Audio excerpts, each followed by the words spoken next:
अभी नागरिक नहीं उठ खड़े हुए तो समझ लीजिए कि 1500 वर्ष के लिए मनुवादी सत्ता फिर लौट आएगी।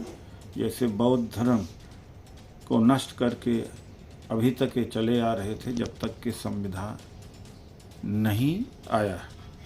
इस समय देश बहुत बड़े संकट से गुजर रहा है और जिस तरह से बीजेपी आरएसएस ने पूरे देश के ऊपर नियंत्रण कर लिया है और संसद से 145 एमपीज को निलंबित किया गया है, यह समझने और जानने के लिए पर्याप्त है कि अगर अभी नागरिक नहीं उठ खड़े हुए तो समझ लीजिए कि 1500 वर्ष के लिए मनुवादी सत्ता फिर लौट आएगी। जैसे बौद्ध धर्म को नष्ट करके अभी तक ये चले आ रहे थे जब तक कि संविधान नहीं आया। तो हमें संपर्क करें, हम अपना कांटेक्ट दे रहे हैं।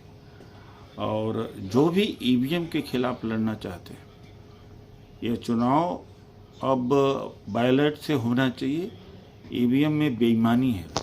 राजस्थान, मध्य प्रदेश, छत्तीसगढ़ में दूर दूर तक चुनाव जीतने के आसार नहीं थे, लेकिन ये जीते। अगला लोकसभा अगर जीत गए तो इस देश के अंदर आगे चुनाव नहीं होगा, पूरी तरह से डिक्टेटरशिप होगी और जिसका असर राजनीतिक दलों के ऊपर ही नहीं पड़ेगा। नौकरी जाएगी समाज के लोगों की, महंगाई होगी, बोलने की आज़ादी नहीं होगी, जितना जनतांत्रिक संस्थाएं हैं सब ध्वस्त कर दिया जाएगा।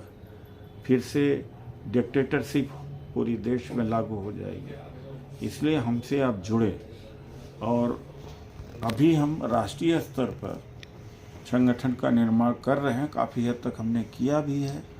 फिर प्रदेश स्तर पर होगा, फिर जिले स्तर पर। ईवीएम के खिलाफ युद्ध हमने शुरू कर दिया है। इस युद्ध में आप भी शामिल हों। धन्यवाद।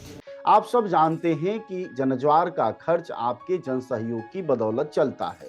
आप भी जनसहयोग में शामिल हों और आजाद और स्वतंत्र पत्रकारिता को बनाए रखने के हमारे इस महाअभियान में शामिल हों।